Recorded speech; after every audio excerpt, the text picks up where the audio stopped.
Ito yung picture. Sabi ko, first time ko nakakita siya nag-file pero siya mukhang guilty, di ba? Ang ginagawa ni Senator Nancy from the start, nililito tayong lahat eh. Alam niyo naman walang mangyayari dyan sa ethics case eh. Pwede ko rin siyang filean ng ethics case eh. Dahil unethical din yung mga pinanggagawa niya. Hindi ka pwedeng biglang hindi ka member, bigla kang manggugulo doon.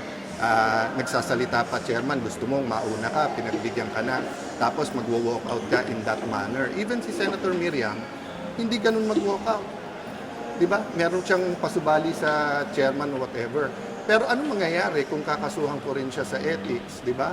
Although that's always an option, papasok ako doon sa ginugulo lang niya. If she wants a mahinahon na usapan, so Senator Nancy, you're welcome sa next hearing.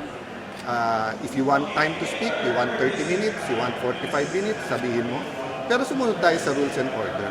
Pero yung guguluhin mo yung hearing, I won't take that sitting down. So wait for the next hearing. She's welcome.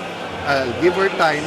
But sumunod tayo pare-pareho sa tamang decorum. Pero dadating ka doon, patapos na hearing, magsisigaw ka doon, uunahan mo ko, makikipagdebate ka sa chair, tapos magwo-walk out ka.